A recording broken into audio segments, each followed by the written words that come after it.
Okay, so it looks like we're live. Alex, can you hear me? Yes, can you hear me, Destiny? Yes, I can hear you.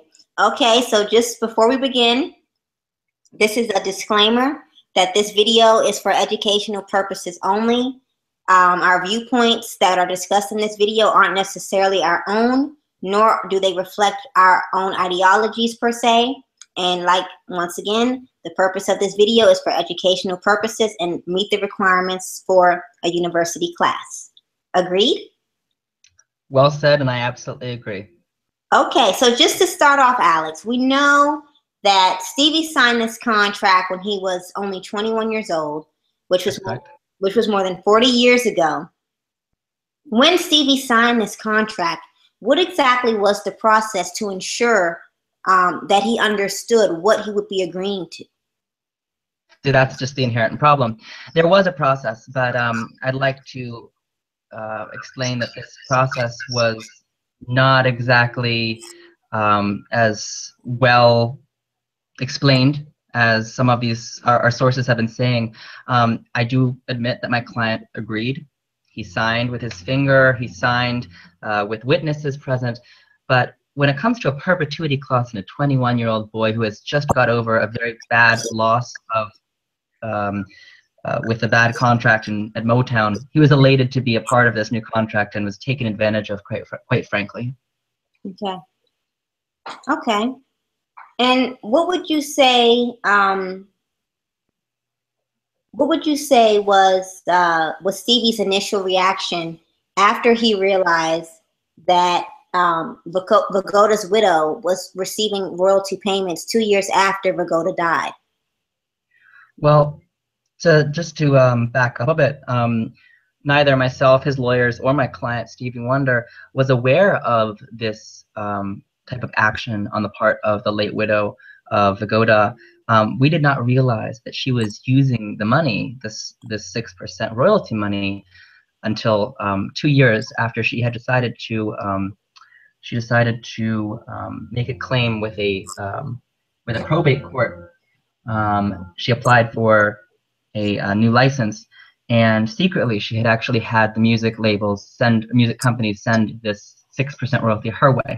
Okay. And quite frankly, this woman is someone that Stevie knew not too well, but it was someone who his close friend was related to and had a relationship with. So to say that she did something wrong, absolutely, and his reaction would be like yours or mine if this would happen. He was appalled to think that a woman who would jeopardize this relationship, especially after she was a widow now, her husband had died.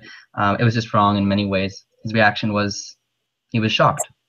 Right, and that's just one thing that I just want to clear up. So besides being married to Vagoda, Vagoda's wife, did she contribute at all to Stevie's legacy or to anything in relation to lawyer representation? Just to put that there on the record. From my understanding and from all that have worked, including himself, with Stevie Wonder, no.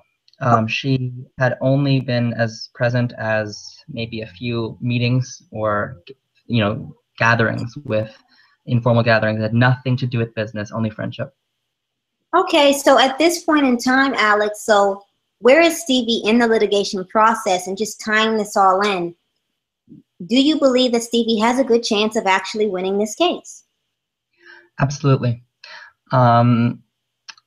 We absolutely believe that Stevie has a chance of winning, not to sound elitist, but to start, Stevie Wonder is a miracle worker. He is a hero and a wonderful, amazing man that a lot of us look up to. He has a lot of people on his side with credible information. And more importantly, as you may know, against a countersuit of $7 million on the case of Ms. Susan Stack, the late widow of Vagoda, we've decided to, or rather his lawyers have decided to settle for a little less, like a penny to the dollar, for a very small amount. So we think that financially and for other reasons, he will find the success that he deserves. It's truly not a question of money, though, Destiny. It's a question of this man was taken advantage of. This blind man who has worked so hard to just make his career a success and to make others and his fans happy has been taken advantage of by someone who really had no reason to be there to begin with. Right.